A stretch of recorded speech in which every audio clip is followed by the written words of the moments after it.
Bonjour à toutes et à tous et bienvenue pour cette première émission spéciale. Le mercato estival a fermé ses portes ce vendredi, l'occasion pour nous de revenir sur tous les transferts effectués par les clubs de Ligue 1. Commençons tout de suite avec les départs. Du côté d'Amiens, beaucoup de départs avec notamment Fofana et Kakuta, auteurs d'une bonne saison l'an passé. Le principal transfert de cet été pour Angers est sans doute l'envol de Toko Ekambi vers l'Espagne à Villarreal pour 20 millions d'euros. Une très grosse somme pour le SCO d'Angers. Bordeaux est certainement le club le plus en difficulté cet été. De nombreux départs dont Malcolm vers Barcelone pour 40 millions d'euros. Les Girondins vont devoir se serrer les coudes afin de pallier ce départ. Pour Caen, le constat est similaire. Ils viennent de perdre leur meilleur buteur Ivan Santini. Le géant croate s'en est allé du côté d'Anderlecht. Rodelin est également parti à Guingamp. Les Canets perdent donc ici beaucoup avec leurs deux attaquants. Peu de pertes pour Dijon qui voit Baptiste René signé à Toulouse pour 4 millions d'euros et Tcheka de retour de prêt à Lille, les deux principaux départs. Deux anciens lyonnais quittent le Roudourou, Briand en fin de contrat signe à Bordeaux et Grenier signe à Rennes pour 4 millions d'euros. Les Lillois ont beaucoup perdu avec les départs de Malcuit, Bissouma et Amadou. Le club nordique devait passer devant la DNCG avec les comptes au vert, il a donc fallu vendre. Ces trois ventes rapportent pas moins de 50 millions d'euros pour le LOSC. Lyon dégraisse également, après avoir perdu deux de ses pépites Maolida et Goebbels, le club rhodanien se voit également reprendre Mariano par le Real Madrid, qui avait une clause d'achat prioritaire pour le joueur. Un transfert aux alentours de 24 millions d'euros. L'OM s'en sort plutôt bien dans le sens des départs. Zambo Anguissa est parti pour environ 30 millions d'euros, une grosse somme pour un joueur de rotation. Et Cabella retourne à Saint-Etienne où il avait passé toute la saison dernière en prêt. Monaco a certes gagné beaucoup d'argent cet été, mais a perdu beaucoup de qualité dans son effectif. Lemar, Fabinho et Baldé entre autres ont fait leur bagage, plus de 250 millions d'euros de vente. Nantes a perdu son capitaine Léo Dubois, parti du côté de Lyon, mais également Yacine Bamou, deux joueurs indispensables l'an passé au FC Nantes. Nice perd deux de ses meilleurs joueurs en la présence de Seri et Pléa, mais gagne tout de même plus de 50 millions d'euros. Ils avaient été achetés chacun 1 million, une belle plus-value donc.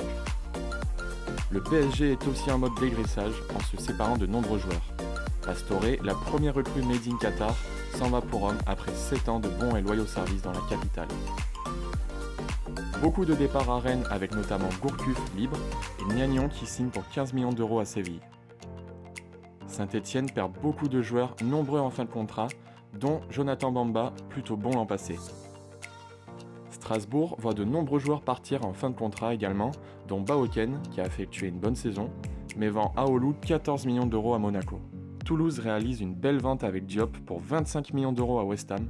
D'autres joueurs ont quitté le stadium cet été, dont le jeune gardien Alban Lafont vers la Fiorentina pour 7 millions d'euros.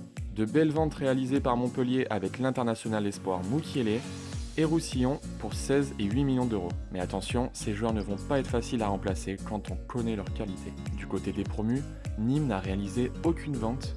Del Castillo repart à Lyon, son prêt étant terminé. Et pour clôturer ce tour de table des départs, Reims vend Jordan Sibacheux à Rennes pour 12 millions d'euros. Une très belle vente du joueur aux 17 buts en Ligue 2 l'an passé. Au total, les clubs de Ligue 1 ont gagné plus de 850 millions d'euros cet été, un record historique qui bat bien sûr celui de l'an passé. Place tout de suite aux arrivées par Nathan. On commence par Amiens, qui a réalisé un gros coup avec la venue de Ganso. Le Brésilien devenu indésirable à Séville va apporter toute son expérience dans une équipe qui jouera sans doute le milieu de tableau. Pallier le départ de Toko Ekambi ne va pas être évident, mais Angers a réalisé de jolis coups, avec la venue de Baoken libre en provenance de Strasbourg, des recrues à moindre coût donc, à noter le retour du patron Chakendoy au milieu. Bordeaux obtient le prêt de l'ancien Canet Caramo, ayant peu de temps de jeu à l'Inter, et mise sur un jeune ailier de la Gantoise Samuel Kalou pour 8 millions d'euros.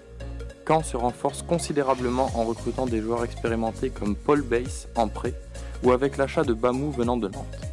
La plus belle opportunité reste sans doute le prêt de Beauvu, qui revient en Ligue 1 après des saisons plus ou moins réussies en Espagne. Dijon achète définitivement Slity à Rennes. Arrivé sous forme de prêt l'an passé, il s'est rapidement imposé au sein du collectif. Nolan Roux continue son tour de Ligue 1 en signant à Guingamp. Rodelin s'engage également au club breton. Deux belles recrues pour l'attaque guingampaise.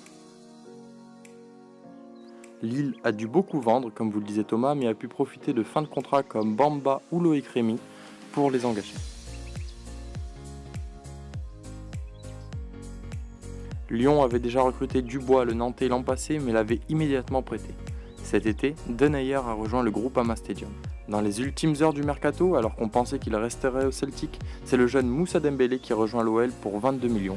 Un très gros coup donc pour l'équipe de Jean-Michel Aulas.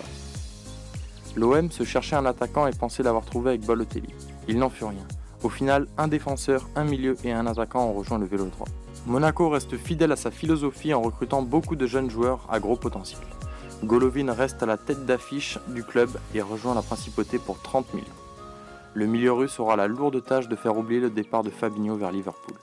Nantes recrute beaucoup de joueurs en ce mercato avec notamment le retour de Waris sous forme de prêt qui connaît bien la Ligue 1. Nice a perdu beaucoup de joueurs cet été mais a réussi à garder Balotelli, qui sera le véritable patron de cette équipe. Maouida, le jeune lyonnais, rejoint les Aiglons pour 10 millions d'euros. Le PSG réalise un étrange mercato. Peu de joueurs ont déposé leurs valises dans la capitale. Buffon a signé libre de tout contrat. Kerrer, le jeune allemand, accompagne Silva et Marquinhos en défense et Bernat arrive du Bayern pour 15 millions d'euros. A noter aussi en attaque l'arrivée de Choupo-Moting libre. Rennes, qui jouera cette saison la Ligue Europa, s'est bien renforcé en recrutant Grenier et obtient le prêt de l'attaquant M'Banyang, encore une fois un ancien de Ligue 1 arrivé d'Italie. Strasbourg vend pour 14 millions et achète pour 15. Les Alsaciens compensent leur départ pour de nombreux joueurs dont Thomasson qui arrive de Nantes. Toulouse se renforce considérablement en obtenant la signature du gardien Baptiste René pour 4 millions, de Moubélé pour 5 millions et l'attaquant messin Dosevi pour 2,5 millions. Montpellier a perdu Ninga en attaque mais recrute tout de même Laborde de Bordeaux pour 3 millions d'euros. Un bon recrutement pour un jeune joueur. Pour le Nîmes Olympique, c'est Denis Bouanga acheté 3 millions d'euros à Lorient qui représente 100% de la somme investie par les Crocos cette saison. Le Stade de Reims lâche lui 11,5 millions d'euros cet été pour renforcer son effectif. Le premier espère finir dans la première partie de tableau.